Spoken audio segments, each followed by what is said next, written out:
बहुत समय पहले हिमालय की तलहटी में एक रहस्यमय जंगल था जो देवताओं और असुरों की अनगिनत कहानियों का साक्षी रहा था। इसी जंगल में बसा था नागलोक, जहाँ शक्तिशाली नागों का निवास था। नागलोक की रानी मंजुला अपनी सुंदरता, दया और अद्वितीय शक्ति के लिए प्रसिद्ध थी। वो नागों के राजा वासुकी की छोटी बहन थी और पूरे नागलोक की देखभाल करती थी।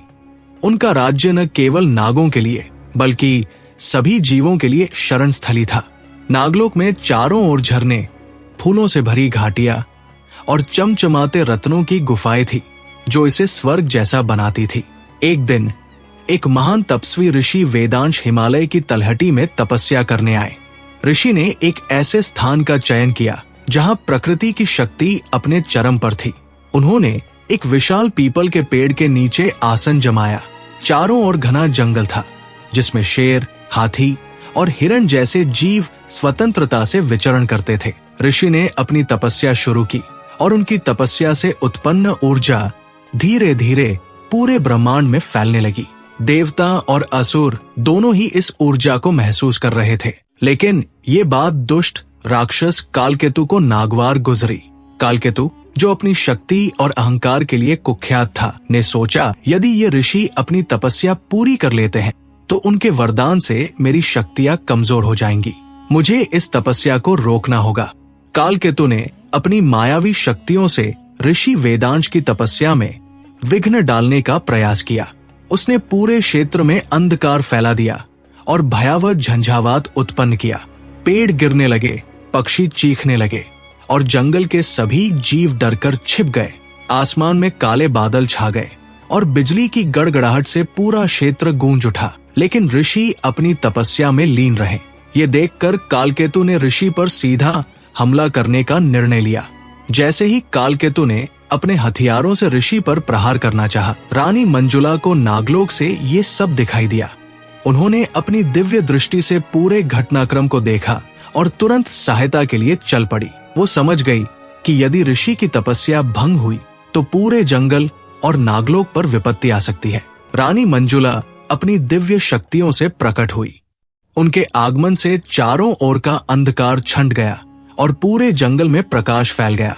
उनके सिर पर एक दिव्य मुकुट था जो उनकी नागमणि की शक्ति से आलोकित हो रहा था। उनकी उपस्थिति इतनी प्रभावशाली थी कि जंगल के सभी जीव जो डर से छिपे हुए थे बाहर आ गए। उन्होंने कालकेतु को ललकारा, हे राक्षस, तुम्हारी शक्ति तुम्हारे अहंकार का परिणाम है, लेकिन सत्य और धर्म के रक्षक को हराना असंभव है। अगर तुमने ऋषि की तपस्या में विघ्न डालने का प्रयास किया तो ये तुम्हारा अंत होगा। कालकेतु ने क्रोध से कहा, हे नागरानी, मैं तुम्हारे राज्य और तुम्हारी शक्तियों को नष्ट कर दूंगा। आज ये जंगल मेरा होगा। रानी मंजुला और कालकेतु के बीच भयंकर युद्ध शुरू हो गया। कालकेतु ने अपनी मायावी शक्तियों से कई भयावह राक्षस उत्पन्न किए, लेकिन मंजुला ने अपनी नागमणि की दिव्य ऊर्जा से उन्हें समाप्त कर दिया। उन्होंने अपने नागों को आदेश दिया कि वे पूरे जंगल की रक्षा करें। नागों ने जंगल के चारों ओर एक जादुई सुरक्षा घेरा बना दिया, जिससे कालकेतु की शक्तियां सीमित हो गई।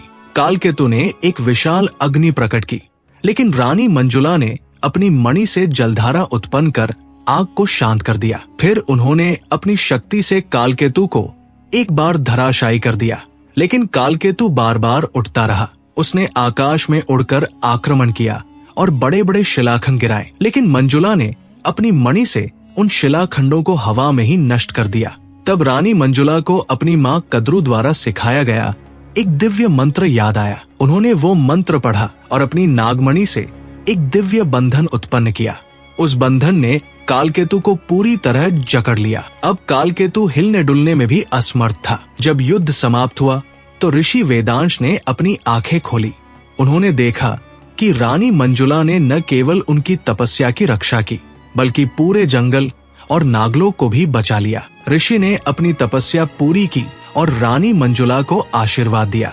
ऋषि बोले, हे रानी, तुमने अपने कर्तव्य, साहस और दया से ये सिद्ध कर दिया कि सच्चा शासक वही है जो दूसरों की रक्षा के लिए अपनी शक्ति का उपयोग करे। मैं तुम्हें वरदान देता हूँ कि जब भी नागलोक पर कोई संकट आएगा, तुम अपार शक्ति से परिपूर्ण रहोगी। तुम्हारा नाम युगों युगों तक लिया जाएगा। रानी मंजुला की वीरता और ऋषि के आशीर्वाद के कारण नागलोक और अधिक समृद्ध हो गया। उन्होंने अपने राज्य में ये नियम बनाया कि कोई भी नाग या अन्य जीव अन्याय नहीं करेगा। उन्होंने अपने प्रजा को सिखाया कि दया और साहस के बिना शक्ति का कोई मूल्य नहीं।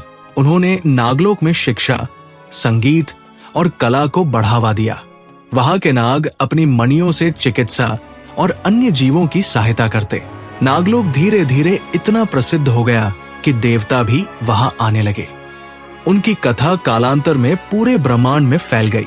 देवता, ऋषि और मानव सभी ने रानी मंजुला की प्रशंसा की। नागलोक उनके नेतृत्व में सदैव सुख और समृद्धि का स्थान बना रहा। ये कथा हमें सिखाती है कि सच्चे नेतृत्व के लिए साहस, धर्म और दया आवश्यक है। शक्ति का उपयोग केवल दूसरों की भलाई के लिए होना चाहिए। सत्य और धर्म के रक्षक हमेशा विजयी होते हैं।